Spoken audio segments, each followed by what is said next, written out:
안녕하세요. 사연동행입니다. 세상을 살다 보면 그 누구에게도 꺼내지 못한 이야기가 한둘쯤은 있죠. 이곳은 그런 마음들을 조용히 들어주는 작은 공간입니다. 구독은 공짜지만 그 마음은 참 귀하고 고맙습니다. 구독해주신다면 큰 힘이 될 거예요. 자, 그럼 오늘의 사연 시작합니다. 안녕하세요. 오늘 여러분께 제가 직접 겪은 이야기를 들려드리려고 합니다. 먼저 말씀드릴 게 있는데 제가 오늘 들려드릴 이야기는 실제로 제가 겪은 사연입니다. 다만 개인정보 보호를 위해서 이름이나 직업, 나이, 지역 등은 모두 각색되었으니 혹시 비슷한 분이 계시더라도 오해하지 마시기 바랍니다. 제 이름은 윤재현이고 올해 45살입니다. 작은 금속 부품 공장을 운영하고 있죠. 아버지 때부터 이어온 공장이라 어려서부터 기름 냄새와 기계 소리가 익숙했습니다. 새벽 6시면 어김없이 일어나서 공장으로 향하고 저녁 늦게까지 기계들과 함께 시간을 보내는 게 제 일상이었어요. 화려하지도 않고 돈을 많이 버는 일도 아니지만 묵묵히 성실하게 살아왔다고 자부합니다. 직원들도 저를 믿고 따라와주고 거래처에서도 신뢰해주니까 그것만으로도 충분히 보람을 느꼈죠. 아내 박은지는 37살이에요. 온라인 쇼핑몰을 운영하는데 정말 활발하고 사교적인 성격이죠. 저와는 완전히 정반대예요. 제가 과묵하고 집에만 있는 걸 좋아한다면 은지는 언제나 밖으로 나가고 싶어하고 사람들과 어울리는 걸 즐깁니다. 처음 만났을 때부터 그랬어요. 친구 소개로 만났는데 은지가 밝게 웃으면서 이야기하는 모습이 정말 매력적이었거든요. 제가 말수가 적어서 어색할 법도 한데 은지가 자연스럽게 분위기를 이끌어가더라고요. 처음엔 이런 차이가 서로를 끌어당기는 매력이라고 생각했어요. 연애할 때도 그랬습니다. 은지는 새로운 맛집을 찾아다니거나 전시회에 가자고 하는 반면 저는 집에서 조용히 영화를 보거나 산책하는 걸 좋아했죠. 하지만 그때는 서로의 다른 점이 신선했어요. 은지 덕분에 제가 모르던 세상을 많이 경험할 수 있었고 은지도 제 차분한 성격에서 안정감을 느낀다고 했거든요. 결혼한 지 벌써 7년이 됐습니다. 아이는 없어요. 은지가 사업에 집중하고 싶다고 해서 아이 갖는 걸 미뤘는데 어느새 시간이 이렇게 흘러버렸네요. 처음엔 저도 아쉬웠지만 은지가 하고 싶은 일을 응원해주고 싶었어요. 나중에 사업이 안정되면 그때 아이를 가져도 늦지 않아라고 생각했죠. 은지도 가끔 우리 아이 가지면 얼마나 예쁠까라며 상상의 나래를 펼치곤 했는데 그럴 때마다 저도 덩달아 행복했습니다. 처음 몇 년은 정말 행복했습니다. 은지가 웃으면 저도 덩달아 기분이 좋아졌고 퇴근하고 집에 들어갔을 때 은지가 어서 와, 고생했어라고 반겨주는 그 순간이 하루의 피로를 모두 날려버렸거든요. 저녁을 함께 먹으면서 서로 하루 있었던 일을 나누고 주말에는 함께 장을 보거나 가까운 곳으로 드라이브를 가기도 했어요. 평범한 일상이었지만 그 평범함 속에 진짜 행복이 있다고 생각했습니다. 은지의 쇼핑몰 사업도 처음엔 제가 많이 도와줬어요. 상품 포장을 도와주거나 배송 준비를 함께 하기도 했죠. 은지가 당신 덕분에 정말 많이 도움이 되라고 고마워할 때면 제가 은지에게 도움이 되는 남편이라는 생각에 뿌듯했어요. 가끔 야근을 해야 할 때면 제가 간단한 음식을 만들어서 가져다 주기도 했고요. 그런데 언제부터인가 변화가 시작됐습니다. 은지가 점점 늦게 들어오기 시작했어요. 처음엔 사업 때문이라고 생각했죠. 요즘 주문이 많이 들어와서 정신없어라고 하면서 밤늦게 들어오는 날이 늘어났습니다. 처음엔 일주일에 한두 번 정도였는데 점점 빈도가 늘어나더라고요. 그럴 때마다 저는 고생 많았어. 뭐 먹고 싶은 거 있어? 내가 해줄까? 라고 물어봤는데 은지는 괜찮아. 밖에서 먹고 왔어 라고 대답하더군요. 처음엔 정말 사업 때문이라고 믿었어요. 온라인 쇼핑몰이 성장하고 있으니까 바쁠 수밖에 없다고 생각했죠. 오히려 제가 더 도와줘야겠다는 마음이었어요. 내가 뭘 도와줄까? 포장이라도 도와줄게라고 하면 아니야. 이제 시스템이 갖춰져서 괜찮아. 당신은 공장 일만 신경 써라고 하더라고요. 주말에도 마찬가지였습니다. 사업자 모임이 있어서라거나 새 제품 촬영해야 해서라는 이유로 집을 비우는 시간이 늘어났어요. 예전에는 주말만큼은 온전히 저와 함께 보냈는데 이제는 토요일이나 일요일 중 하루는 거의 외출하게 됐습니다. 저는 혼자 집에서 텔레비전을 보거나 공장 일을 정리하며 은지를 기다렸습니다. 가끔 나도 같이 가면 안 될까? 사업자 모임이면 나도 사업자인데라고 물어보면 당신은 그런 자리 별로 안 좋아하잖아. 그냥 집에서 쉬어라고 하더라고요. 사실 제가 그런 자리를 안 좋아하는 건 맞았어요. 처음 결혼했을 때 몇 번 따라가 봤는데 제가 말수도 적고 어울리는 성격이 아니다 보니까 은지만 불편하게 만드는 것 같았거든요. 그래서 나중에는 아예 당신 혼자 가서 재미있게 놀고 와라고 했는데 이제는 그게 당연한 일처럼 되어버렸습니다. 그렇게 몇 달이 지나자 대화도 줄어들기 시작했습니다. 예전엔 저녁을 먹으면서 서로 하루 있었던 일을 자세히 나누곤 했는데 이제는 밥 먹었어. 언제 들어와? 내일 뭐 해? 저 같은 필수적인 대화만 오갈 뿐이었어요. 저녁을 함께 먹는 날도 점점 줄어들었고 함께 있어도 은지는 계속 휴대폰만 들여다보고 있었습니다. 문자가 오면 바로바로 답장을 하더라고요. 누구야? 이렇게 늦은 시간에도 연락이 와? 라고 물어보면 거래처에서 온 거야. 급한 일이라서라고 대답했습니다. 하지만 은지가 휴대폰을 보면서 미소를 짓는 모습을 보니까 뭔가 이상했어요. 업무 관련 문자에 그렇게 즐거워할 이유가 있나 싶었거든요. 요즘 무슨 일 있어? 뭔가 달라진 것 같은데 라고 물어봐도 별일 없어. 그냥 바빠서 그래라는 대답만 돌아왔죠. 제가 더 깊이 묻지 않은 건 아마 은지를 믿고 있었기 때문일 겁니다. 결혼 생활에도 시기가 있다고 생각했어요. 서로 바쁜 시기가 지나면 다시 예전처럼 돌아갈 거라고 믿었죠. 7년 동안 함께 살아온 사이인데 설마 은지가 저를 속일 리는 없다고 생각했습니다. 하지만 상황은 더욱 악화됐습니다. 은지가 집에 있을 때조차 어딘가 마음이 다른 곳에 가 있는 것 같았어요. 제가 말을 걸어도 응, 그래라는 식으로 대충 대답하거나 아예 듣지 못한 척하기도 했습니다. 은지야, 내 말 듣고 있어? 라고 하면 미안, 뭐라고 했어? 라고 되묻더라고요. 밤에 잠자리에서도 등을 돌리고 자는 날이 많아졌고 어쩌다 제가 손을 뻗어도 피곤해라며 피하곤 했어요. 그때부터 이상한 생각들이 들기 시작했습니다. 혹시 은지가 다른 남자라도 있는 건 아닐까 하는 의심 말이에요. 하지만 그런 생각을 할 때마다 스스로를 다독였습니다. 내가 너무 예민한 거야. 은지를 믿어야지. 결혼한 지 7년이나 됐는데 설마. 그렇게 스스로를 설득하며 하루하루를 보냈죠. 은지를 의심한다는 것 자체가 제게는 견딜 수 없는 일이었거든요. 그런데 의심은 점점 커져갔습니다. 은지의 옷차림도 예전과 달라졌어요. 평소보다 화장을 진하게 하고 새 옷을 자주 사입니다. 예전에는 집에서 편한 옷만 입고 있었는데 이제는 어디 나가지도 않으면서 새로 산 원피스나 치마를 입고 있는 날이 많아졌어요. 화장품도 새로 많이 샀더라고요. 드레싱 테이블에 제가 본 적 없는 립스틱이나 아이섀도가 놓여 있는 걸 보면서 이상하다는 생각이 들었습니다. 어디 가는데 그렇게 꾸미고 나가? 라고 물으면 사업하는 사람은 이미지가 중요하잖아. 고객들이랑 만날 때 단정해야 하고라고 대답했지만 왠지 석연치 않았습니다. 예전에도 고객들과 만났었는데 그때는 이렇게까지 신경 쓰지 않았거든요. 향수도 새로 바꿨어요. 예전에 쓰던 건 은은한 꽃향기였는데 이제는 좀 더 진하고 관능적인 냄새였습니다. 머리 스타일도 바뀌었어요.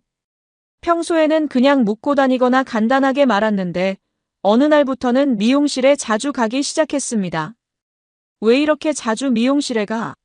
라고 물으면 머리가 금방 자라나서 그래. 사업할 때는 깔끔해야 해라고 했지만 제 눈에는 그냥 예쁘게 보이려고 꾸미는 것 같았어요. 휴대폰을 보는 패턴도 달라졌습니다. 예전에는 그냥 테이블 위에 아무렇게나 놓고 다녔는데 이제는 항상 뒤집어서 놓거나 가방 안에 넣어두더라고요. 문자가 와도 제가 볼 수 없는 각도로 몸을 돌려서 확인하고 전화가 오면 다른 방으로 가서 받는 경우가 많아졌어요. 누구 전화야? 라고 물어보면 거래처에서 온 거야 라고 했지만 목소리 톤이 평소와 달랐습니다. 가장 이상했던 건 은지가 웃는 모습이었어요. 휴대폰을 보면서 혼자 미소를 짓는 경우가 많아졌는데 제가 뭐가 그렇게 좋아? 라고 물으면 깜짝 놀라면서 아무것도 아니야.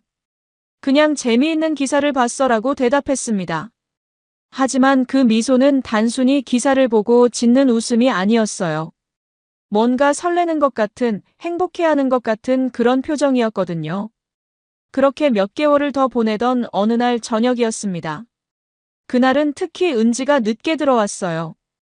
밤 10시가 넘어서야 들어왔는데 평소처럼 미안, 일이 늦게 끝났어라고 하지 않더라고요. 뭔가 달랐어요. 얼굴에 묘한 결의가 서려 있었고 제 눈을 똑바로 보지 않았습니다. 평소에는 들어오자마자 배고프지? 뭐 먹을까? 라고 물어보곤 했는데 그날은 그런 말도 없었어요. 저는 거실 소파에 앉아서 텔레비전을 보고 있었고 은지는 현관에서 신발도 제대로 정리하지 않고 저에게 다가왔어요. 걸음걸이도 평소와 달랐습니다. 뭔가 무거운 걸 끌고 오는 것 같은 그런 느낌이었어요. 저는 본능적으로 심상치 않다는 걸 느꼈습니다. 재현아, 할 말이 있어. 은지의 목소리는 평소보다 낮고 진지했습니다. 제 가슴이 두근거리기 시작했어요. 왠지 좋지 않은 예감이 들었거든요. 7년 동안 함께 살면서 은지가 이런 톤으로 말한 적이 거의 없었어요. 뭔가 중대한 발표를 하기 전에 그런 분위기였습니다. 무슨 일이야? 제가 텔레비전 소리를 줄이고 은지를 바라보며 물어봤습니다. 은지는 소파 맞은편에 앉으려다가 말고 서 있더라고요. 마치 앉으면 안 될 것 같다는 듯이 말이에요. 앉아서 이야기하자. 제가 말했지만 은지는 계속 서 있었습니다. 그리고 잠시 머뭇거리더니 마치 오랫동안 준비해왔던 말을 꺼내듯 입을 열었습니다. 다른 남자가 생겼어. 그 순간 제 머릿속이 하얗게 변했습니다. 마치 누군가가 제 머리를 망치로 내려친 것 같았어요. 귀에서 윙윙거리는 소리가 들렸고 심장이 미친 듯이 뛰기 시작했습니다. 텔레비전 소리도 갑자기 멀게 들렸고 눈앞이 흐릿해졌어요.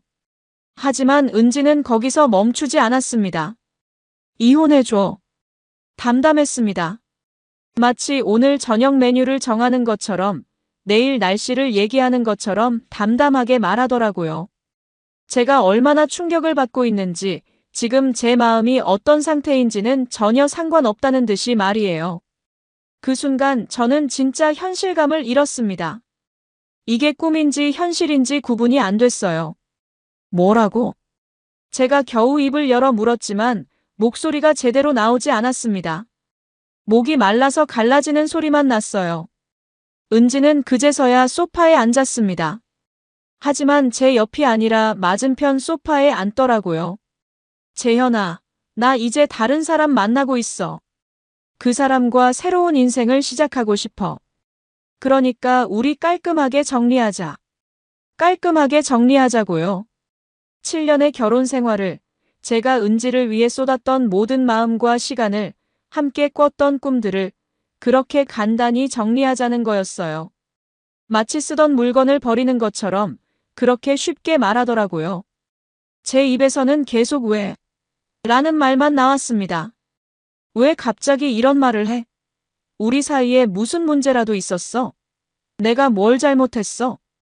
제 목소리는 점점 커졌습니다. 하지만 은지는 여전히 침착했어요. 마치 이런 상황을 이미 예상하고 준비해온 것 같았습니다. 갑자기가 아니야. 나도 오랫동안 생각해봤어. 정말 오랫동안. 우리는 너무 다른 사람이야. 처음에는 그 차이가 좋았지만 이제는 견딜 수 없어. 나는 좀 더 역동적이고 자극적인 삶을 원하는데 당신은 너무 평범해. 매일 똑같은 일상의 반복이잖아. 평범하다고 했습니다. 제가 묵묵히 가정을 책임지며 성실하게 살아온 것을 은지가 편안하게 살 수 있도록 뒷바라지해 온 것을 평범하다고 표현했어요. 그 말이 칼로 제 가슴을 찌르는 것보다 더 아팠습니다. 평범하다고? 내가 평범해서 문제야? 그럼 내가 어떻게 살아야 했는데? 제 목소리에 분노가 섞이기 시작했습니다. 하지만 은지는 한숨만 쉬더라고요. 그게 문제가 아니야. 당신이 잘못한 게 아니라 우리가 안 맞는 거야. 나는 더 많은 걸 경험하고 싶고 더 넓은 세상을 보고 싶어. 하지만 당신과 함께 있으면 그럴 수 없어. 그 사람이 누구야? 제가 이를 악물고 물었을 때 은지는 잠시 망설이더니 대답했습니다. 강도혁이라고 해. 대기업 상무야. 내 쇼핑몰 관련해서 만나게 됐는데 이야기하다 보니까 서로 통하는 부분이 많더라. 나를 이해해줘. 강도혁. 처음 듣는 이름이었지만 그 이름이 제 기억 속에 불타는 글씨처럼 선명히 새겨졌습니다. 대기업 상무라고 했으니 저보다 훨씬 잘 나가는 사람이겠죠. 은지가 원하는 그런 역동적이고 자극적인 삶을 줄 수 있는 사람이겠고요. 나를 이해해준다고 했습니다. 그럼 저는 은지를 이해하지 못했다는 뜻인가요? 언제부터였어? 제 목소리는 이제 떨리고 있었습니다. 6개월 정도 됐어. 6개월. 제가 은지의 변화를 느끼기 시작한 시점과 정확히 일치했습니다. 그 모든 늦은 귀가와 주말 외출, 달라진 옷차림과 화장, 새로운 향수와 헤어스타일, 줄어든 대화와 차가워진 태도, 휴대폰을 보며 짓던 그 미소들. 모든 퍼즐 조각이 맞춰지는 순간이었어요. 그 모든 변화의 이유가 바로 이 강도혁이라는 남자 때문이었던 거죠. 이혼이 끝나고 2년이 흘렀습니다. 처음 몇 달은 정말 지옥 같았어요. 집에 혼자 돌아와서 은지가 없는 빈 공간을 바라보고 있으면 가슴이 텅 비는 것 같았습니다. 은지가 쓰던 화장대는 그대로 있었고 옷장에는 은지가 두고 간 옷들이 아직 걸려 있었어요. 처음에는 그것들을 치울 수가 없었습니다. 마치 그것들을 치우면 정말로 은지가 영영 돌아오지 않을 것 같았거든요. 밤이 가장 힘들었어요. 7년 동안 은지와 함께 자던 침대에 혼자 누워있으면 옆자리의 빈 공간이 너무 크게 느껴졌습니다.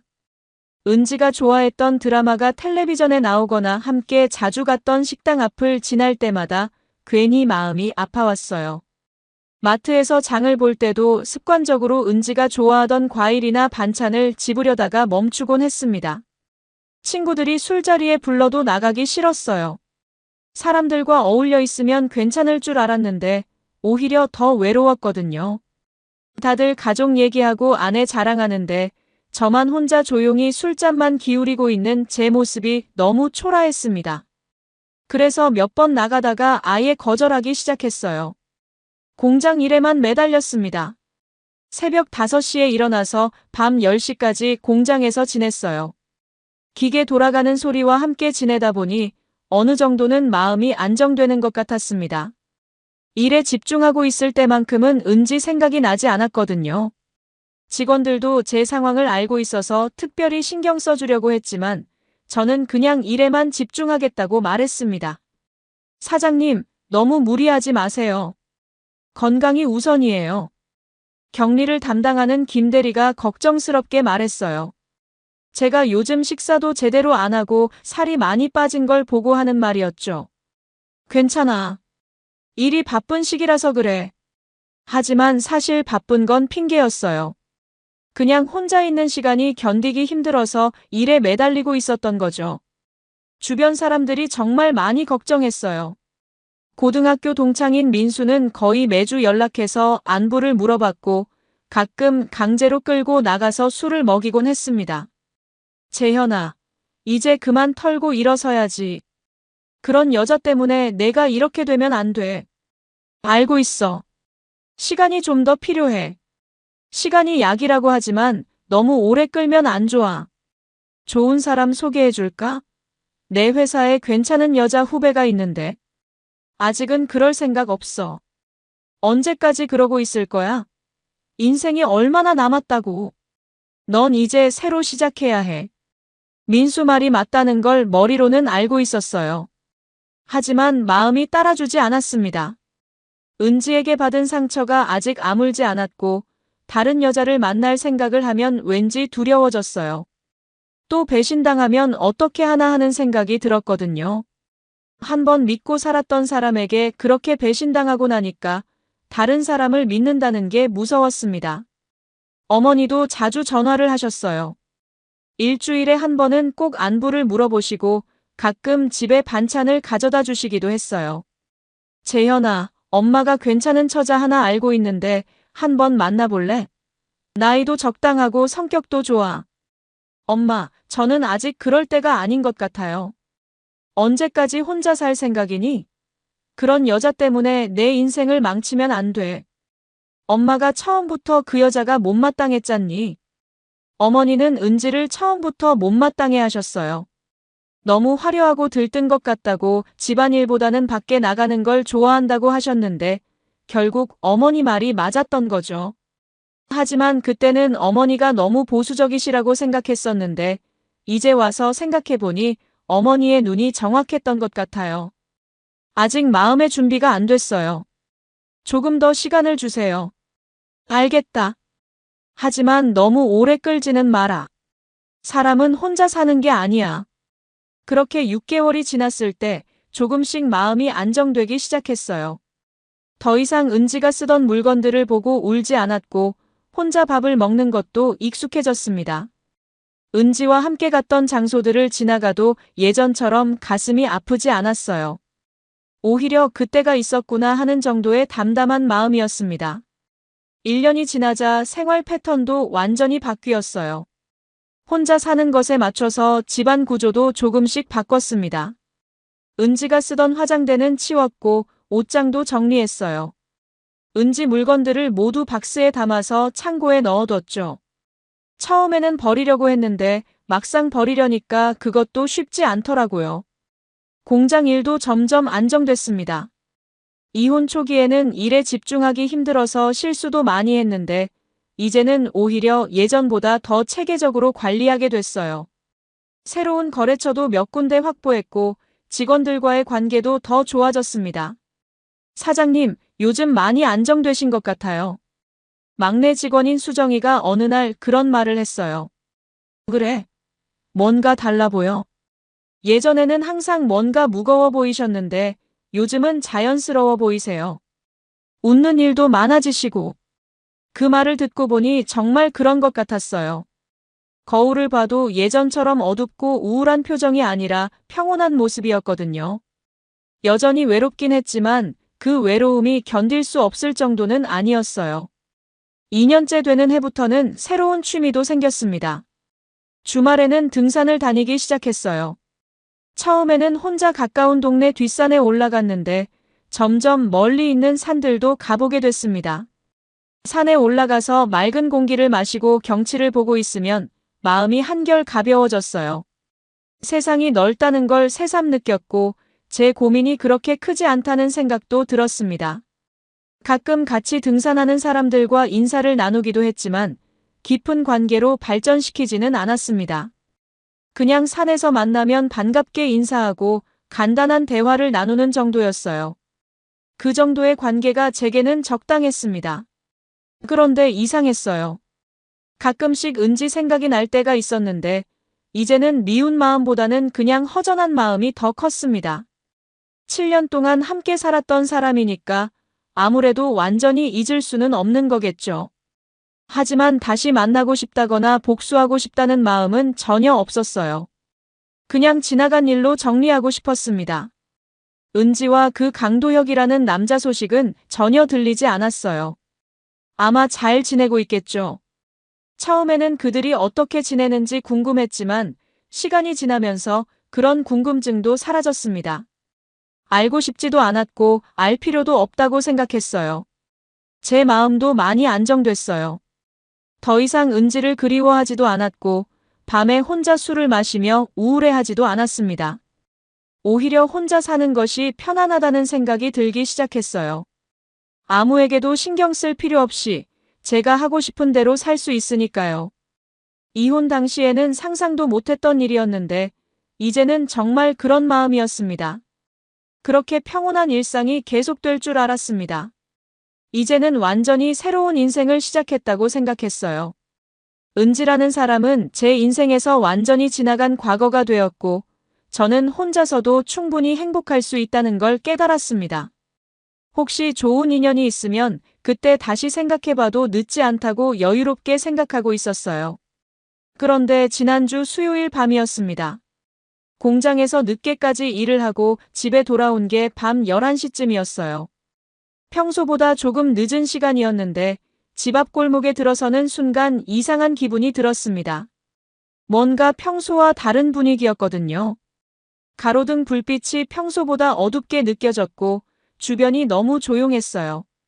그런데 현관문 앞에 누군가 웅크리고 앉아있는 게 보였어요. 처음엔 누가 잘못 찾아온 건가 싶어서 조심스럽게 다가갔는데 가까이 가서 보니까 믿을 수 없는 광경이었습니다. 바로 은지였어요. 하지만 제가 기억하는 그 은지가 아니었습니다.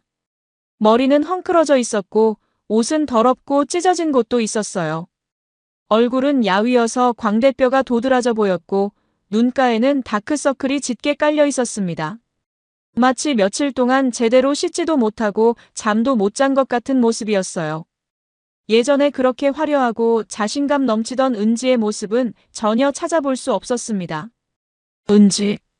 제가 놀라서 이름을 부르자 은지가 고개를 들었어요. 하지만 눈빛이 이상했습니다. 초점이 없는 것 같기도 하고 뭔가 멍한 느낌이었어요. 그리고 저를 보더니 갑자기 밝게 웃었습니다.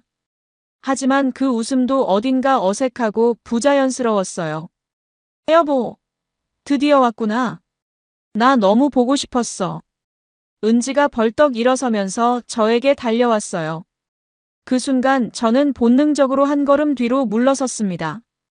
은지의 행동과 말이 너무 이상했거든요.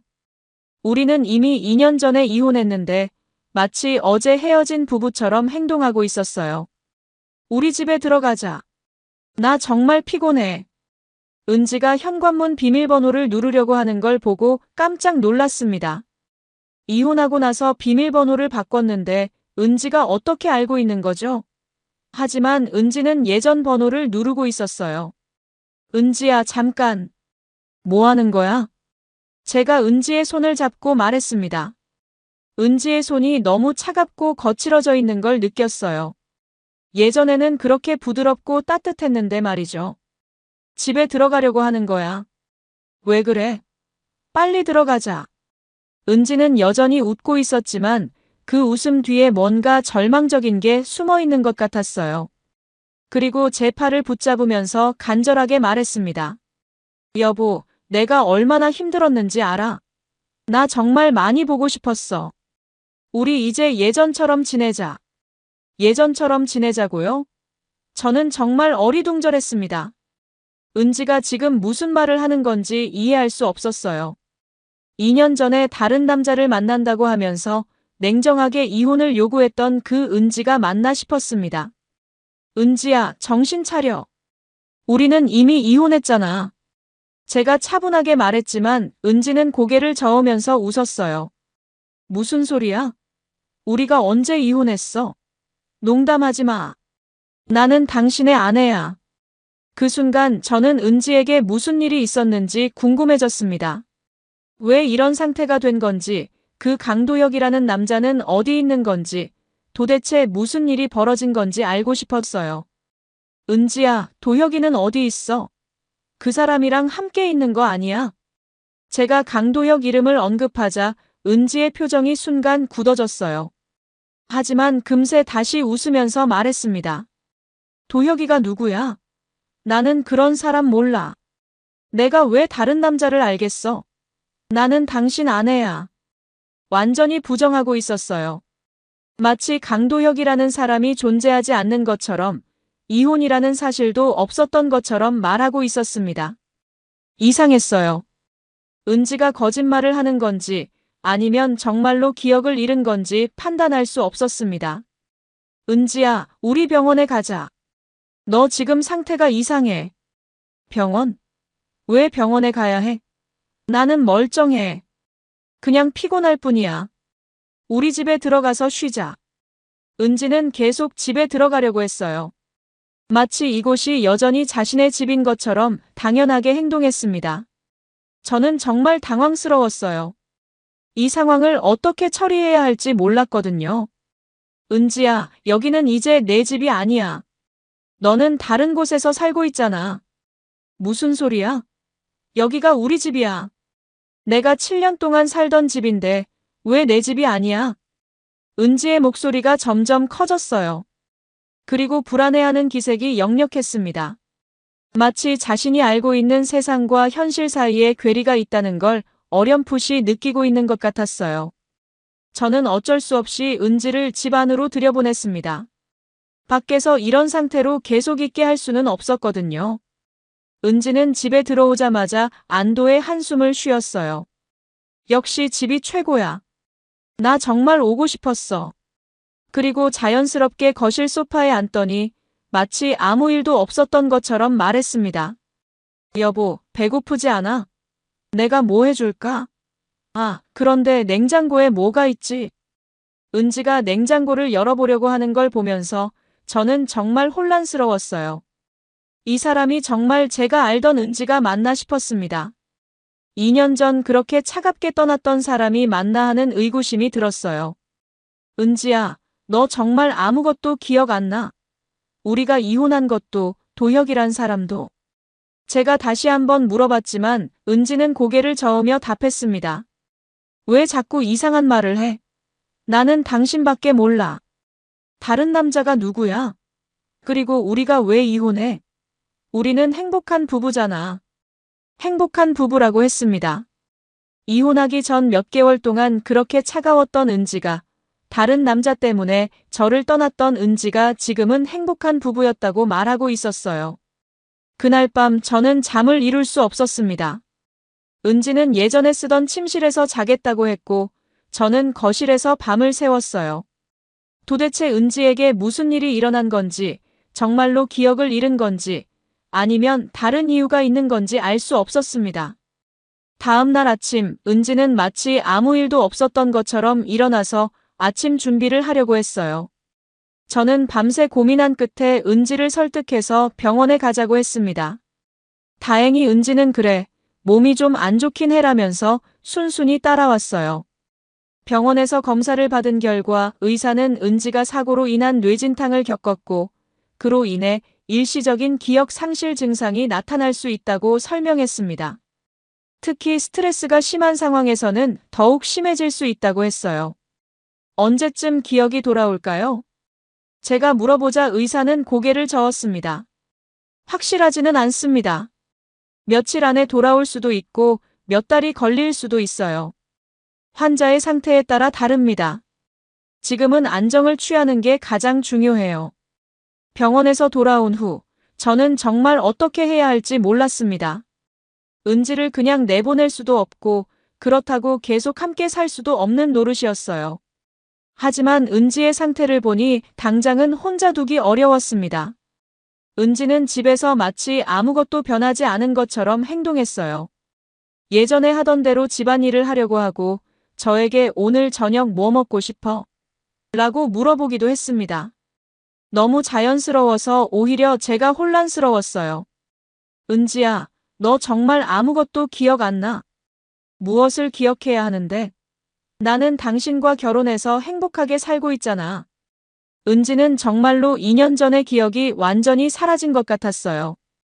아니, 정확히는 이혼하기 몇 달 전의 기억부터 최근까지의 기억이 모두 없어진 상태였습니다. 그러니까 다른 남자를 만나기 시작했던 시점부터의 모든 기억이 지워진 거죠. 며칠이 지나면서 저는 이상한 기분이 들기 시작했어요. 은지가 예전처럼 저를 대하니까 마치 시간이 거꾸로 돌아간 것 같았거든요. 아침에 일어나면 은지가 잘 잤어?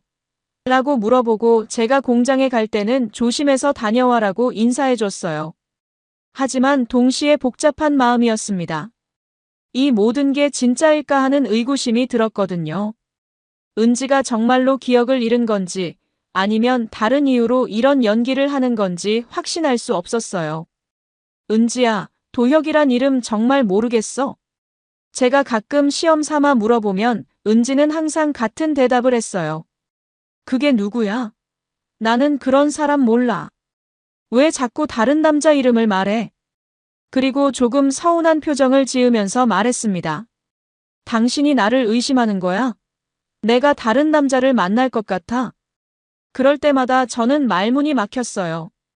은지의 표정과 목소리가 너무 진실해 보였거든요. 정말로 모르는 것 같았고 제가 의심하는 것에 대해 상처받아 하는 것 같았어요.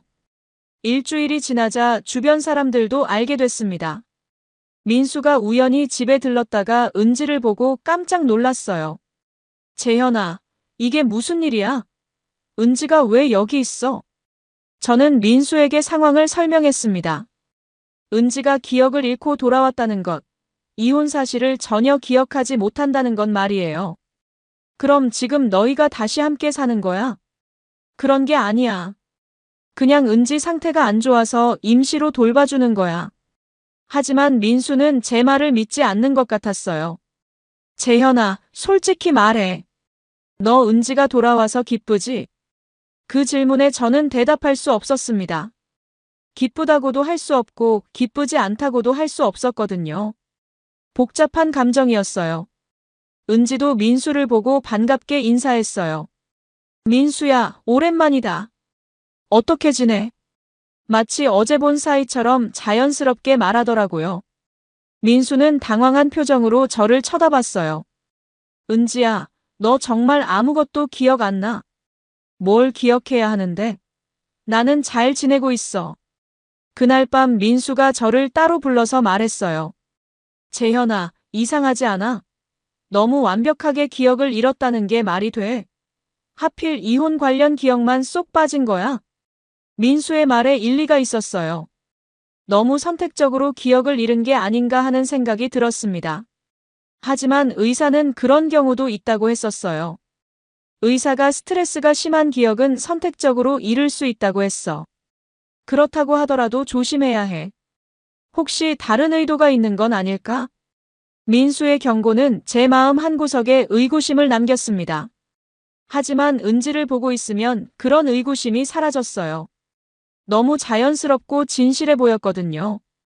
2주가 지나자 은지는 완전히 예전 모습으로 돌아온 것 같았어요. 집안일도 척척 해내고 저를 챙겨주기도 했습니다. 마치 이혼이라는 일이 전혀 없었던 것처럼 말이에요. 여보, 나 쇼핑몰 일은 어떻게 된 거야? 컴퓨터가 고장났나? 어느 날 은지가 물어봤어요. 온라인 쇼핑몰 관련 기억은 남아있는 것 같았습니다. 아, 그건 지금은 쉬고 있어. 나중에 다시 시작하면 돼. 저는 애매하게 대답했어요. 사실 은지의 쇼핑몰은 이혼할 때 정리됐었거든요. 그래. 그럼 언제 다시 시작할까? 천천히 생각해봐. 지금은 건강이 우선이야. 은지는 고개를 끄덕이며 제 말을 받아들였어요. 의심하지 않고 순순히 받아들이는 모습을 보니 정말로 기억을 잃은 게 맞는 것 같았습니다. 하지만 가끔 이상한 순간들이 있었어요. 은지가 뭔가를 떠올리려고 하는 듯한 표정을 지을 때가 있었거든요. 그럴 때마다 제 가슴이 두근거렸습니다. 혹시 기억이 돌아오는 건 아닐까 하는 생각에 말이에요.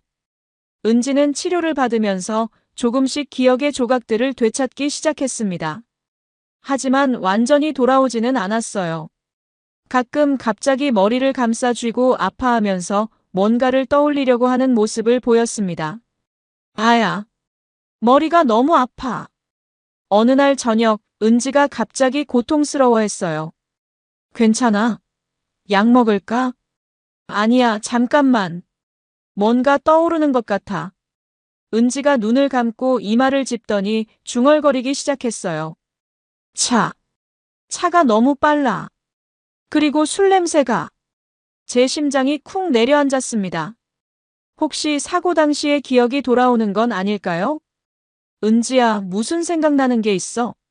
잘 모르겠어. 어떤 남자가 핸들을 잡고 그리고 갑자기 차가 미끄러져서 은지는 말을 잇지 못하고 머리를 더 세게 움켜잡았어요. 그리고 갑자기 눈을 뜨더니 저를 바라봤습니다. 무서운 꿈을 꾼 것 같아.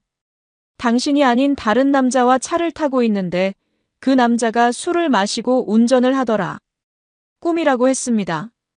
하지만 그것은 꿈이 아니라 실제로 일어났던 일이었어요. 강도혁과 함께 있다가 사고를 당한 거였죠.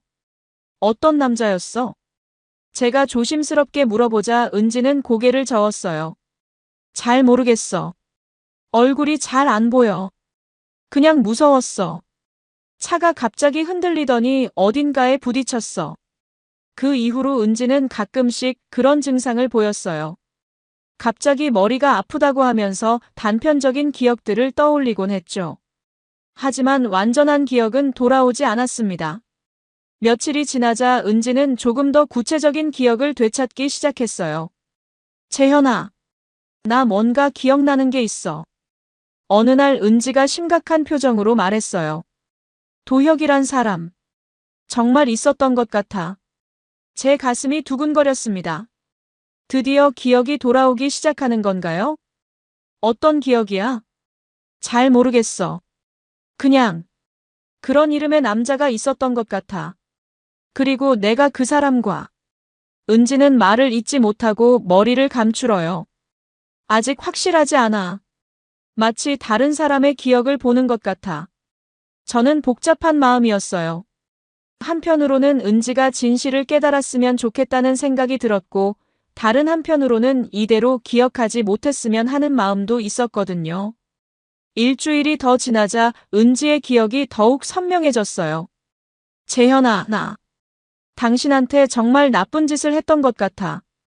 은지가 눈물을 흘리며 말했어요. 무슨 말이야? 확실하지는 않지만 내가 다른 남자를 만났었던 것 같아. 그리고 당신을 아프게 했어. 맞지? 내가 당신을 배신했지? 저는 대답하지 않았어요. 은지가 스스로 깨달아가는 과정을 지켜보고 싶었거든요. 그래서 우리가 이혼한 거야? 내 잘못 때문에. 은지의 목소리는 점점 떨렸어요. 그리고 제 앞에 무릎을 꿇더니 말했습니다. 미안해. 정말 미안해. 내가 왜 그랬을까? 내가 왜 당신 같은 좋은 사람을 그렇게 아프게 했을까? 하지만 저는 쉽게 마음이 움직이지 않았어요. 2년 전에도 은지는 미안하다고 했었거든요. 하지만 그때의 미안함은 진심이 아니었잖아요. 며칠이 더 지나자 은지는 더 많은 기억을 되찾았어요.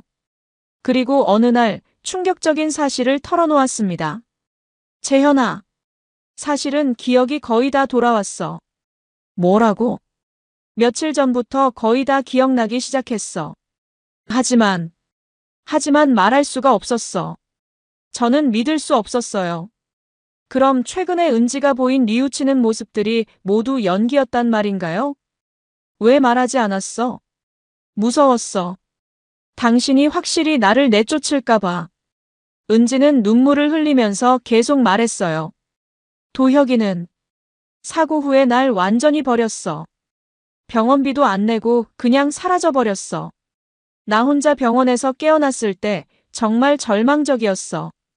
그제서야 은지의 상황이 이해됐어요. 강도혁이 은지를 버린 거였군요. 갈 곳도 없고 돈도 없고. 그래서 당신한테 온 거야. 당신이라면 나를 받아줄 거라고 생각했어.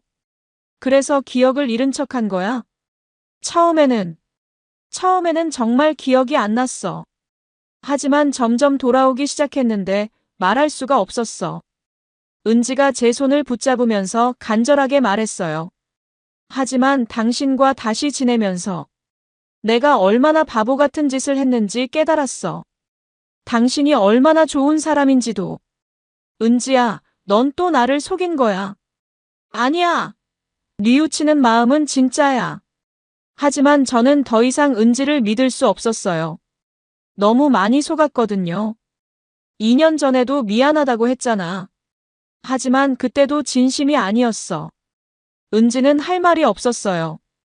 제 말이 맞았거든요. 재현아, 나 정말 당신밖에 없어. 다른 데 갈 곳도 없고. 제발. 은지가 매달렸지만 저는 마음이 잘 서지 않았어요. 한 번 배신당한 마음은 쉽게 열리지 않았습니다. 며칠 동안 저는 고민했어요. 은지를 다시 받아들일 것인가, 아니면 정말로 끝낼 것인가. 은지는 계속 집에 있으면서 저를 설득하려고 했어요. 당신이 일하는 동안 집안일 다 할게. 예전보다 더 잘할게. 맛있는 거 해줄게. 당신이 좋아하는 음식들. 나 정말 변했어.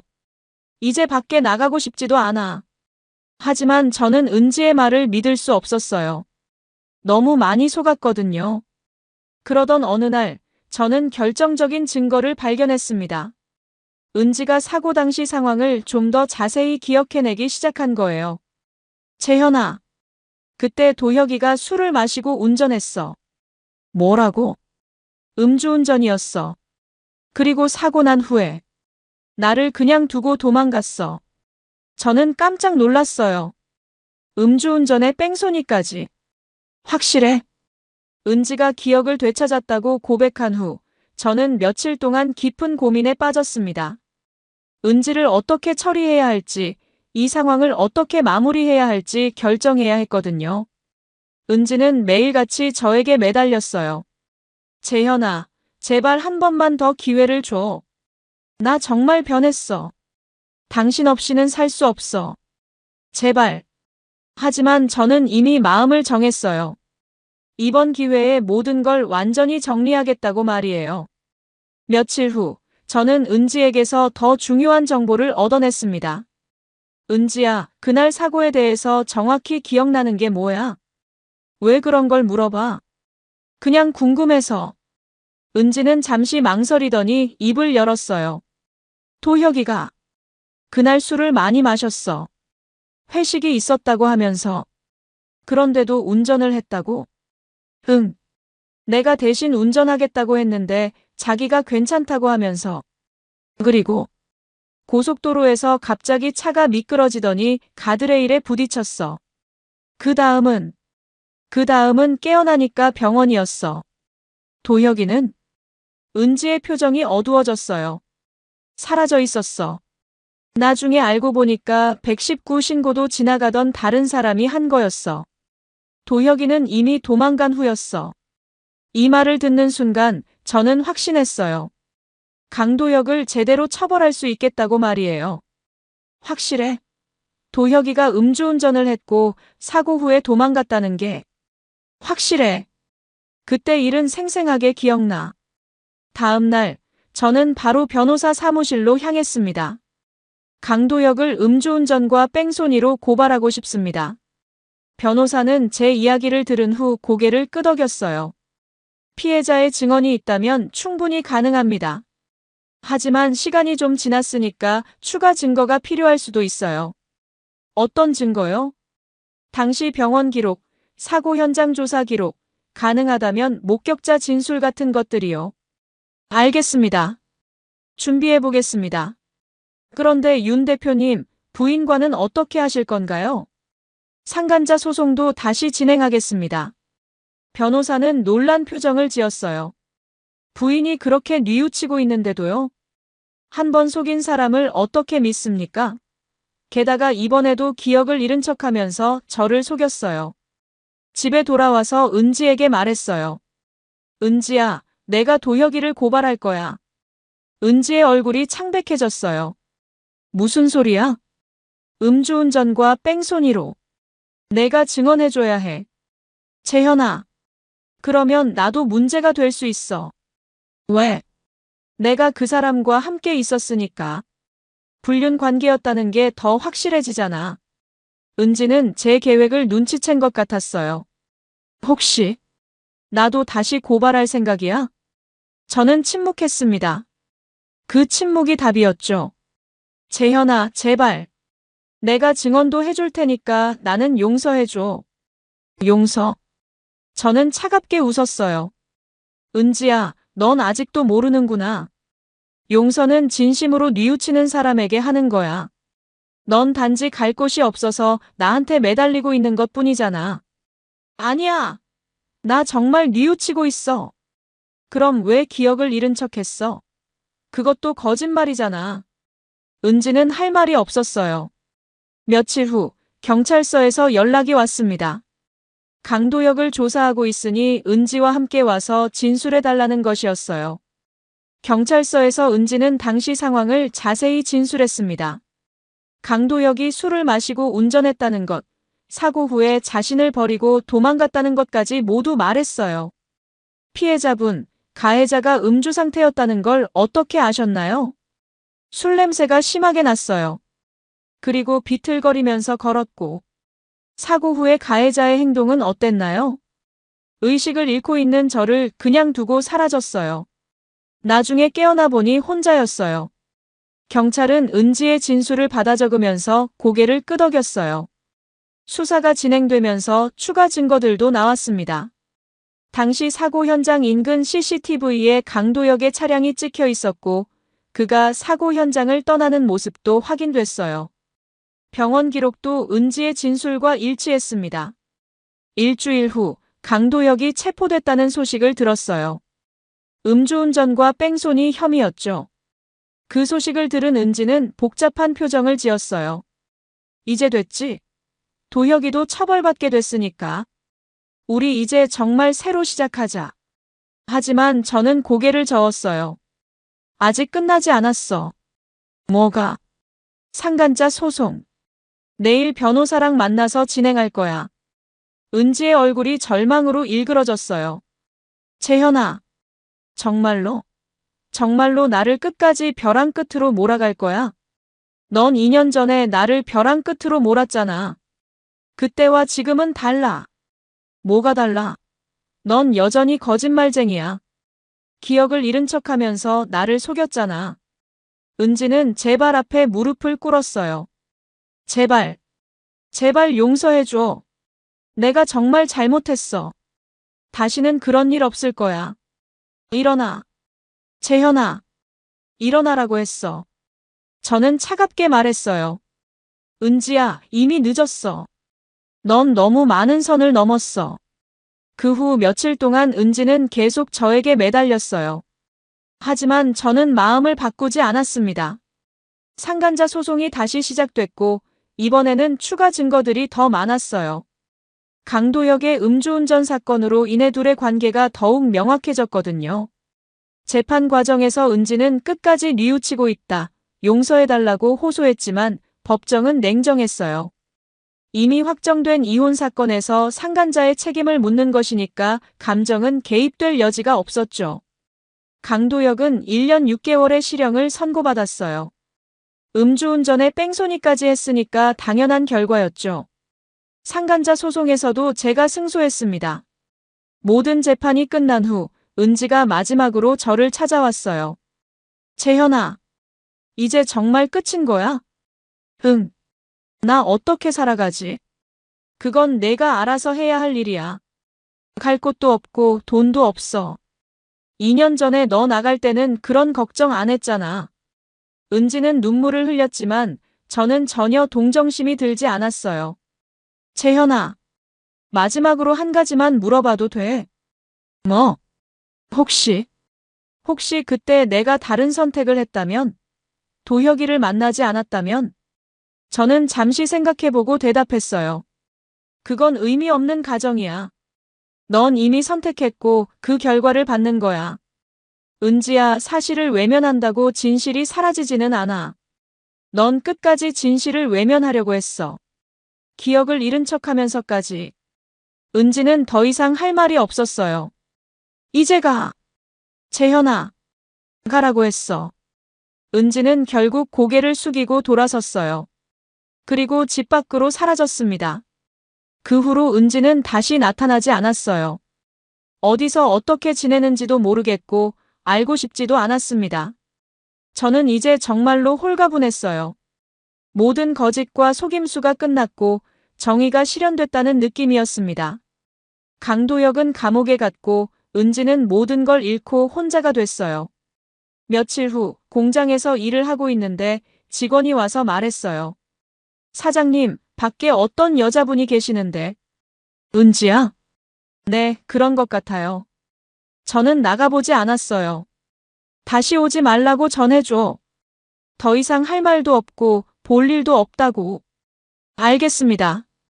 그날 이후로 은지는 정말로 나타나지 않았어요. 저는 공장에서 묵묵히 기계를 돌리며 일했습니다. 그리고 마음속으로 중얼거렸어요. 진실은 언젠가 드러나게 되어 있다. 그리고 거짓은 반드시 대가를 치르게 된다. 은지는 2번의 거짓말로 저를 속였지만 결국 모든 걸 잃었어요. 자업자득이었습니다. 지금까지 제가 겪은 이야기였습니다. 은지는 끝까지 자신의 잘못을 완전히 인정하지 않았어요. 상황이 어려워지니까 뉘우치는 척했지만 그것도 결국 계산된 행동이었죠. 진정한 뉘우침이라면 기억을 잃은 척하면서 저를 속이지는 않았을 거예요. 강도혁은 음주운전과 뺑소니로 감옥에 갔고 은지는 모든 걸 잃고 홀로 남았습니다. 저는 이제 정말로 속 시원하고 홀가분합니다. 이런 게 진짜 사이다 복수가 아닐까요? 여러분들은 어떻게 생각하세요? 제가 너무 냉정했을까요? 아니면 당연한 일이었을까요? 만약 여러분이 저와 같은 상황이라면 어떻게 하실 건가요? 여러분, 오늘 사연 어떻게 들으셨나요? 지금 이 순간 무슨 생각이 드셨는지도 궁금합니다. 여러분의 소중한 생각을 댓글로 남겨주세요. 지금까지 사연동행이었습니다. 함께 해주신 모든 분들께 진심으로 마음 깊이 감사드립니다. 방송 끝나기 전에 혹시 아직 구독과 좋아요 안 누르셨다면 그 한 번의 클릭이 이 채널을 계속 이어가게 하는 큰 힘이 된답니다. 다음 사연에서 다시 인사드릴게요. 여러분 평안하세요.